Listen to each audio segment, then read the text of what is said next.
आज के इस लेक्चर में हम बात करने वाले हैं chapter electric potential and capacitance से topic potential due to system of charges. आइए स्टार्ट करते हैं। हम मान लेते हैं हमारे पास एक सिस्टम है पी पॉइंट पे। इस पी पॉइंट के सिस्टम पे हमें निकालना पोटेंशियल और इसके कुछ रिस्पेक्टिव डिस्टेंस पे हम कुछ चार्ज रखें। सपोज इस पॉइंट पे हमारे पास चार्ज Q1 है, इस पॉइंट पे यहाँ पे Q1, Q2, Q3, Q4 ये सारे रिस्पेक्टिव चार्जेस है जो कुछ रिस्पेक्टिव डिस्टेंस पे। सपोज Q1 P से डिस्टेंस RP1 पे है, Q2 R2 P पे है, इसी तरह से ये R3 है और इसी तरह से ये R4 P पे है, R5 P पे है। ओके, और ये Q1, Q2, Q3 ये चार्जेस जो है ये सारे इक्वल मैग्नीट्यूड के हैं।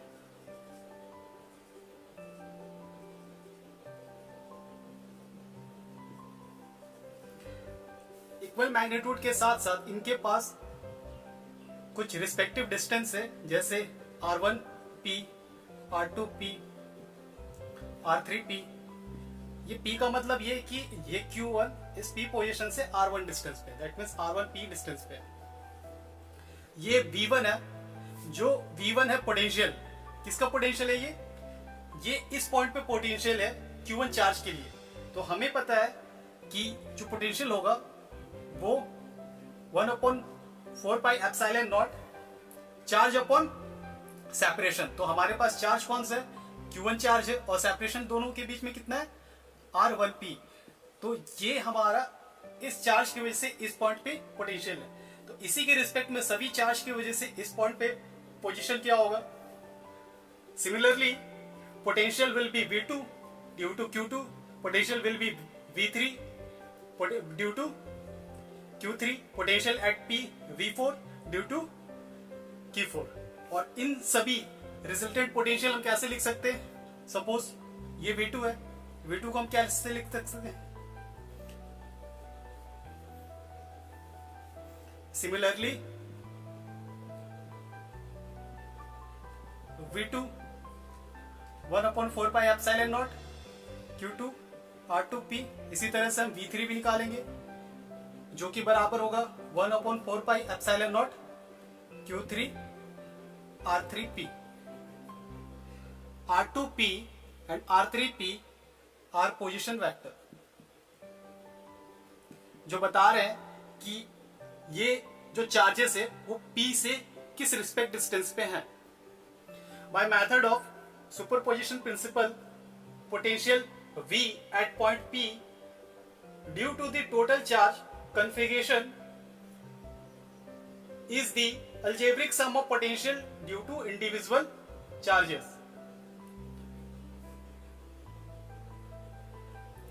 तो हम ये मान लेते हैं कि हमारे पास जितने भी चार्जेस है उन चार्जेस का की वजह से जो नेट पोटेंशियल हमें मिल रहा था वो नेट पोटेंशियल है V।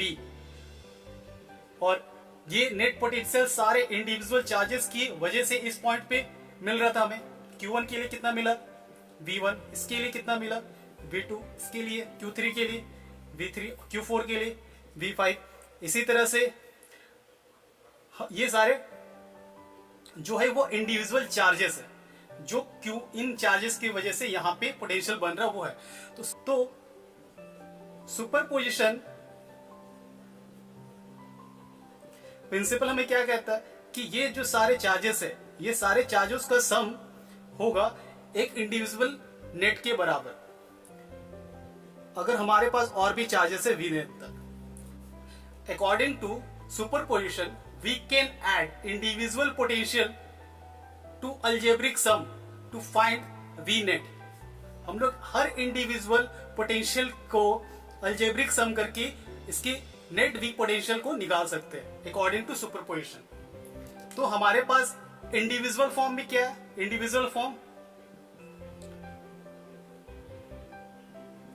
Q1 R1P, इसके लिए क्या है? 1/4 pi epsilon not Q2 R2P।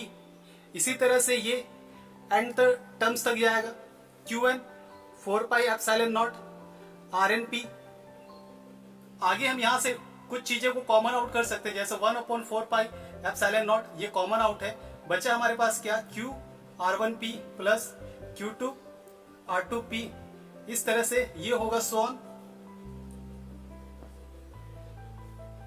ठीक है, तो रिजल्टेंट है V नेट के बराबर। अगर V नेट की हम बात करें तो V नेट का पोटेंशियल क्या होगा, इन सारे पोटेंशियल का सम।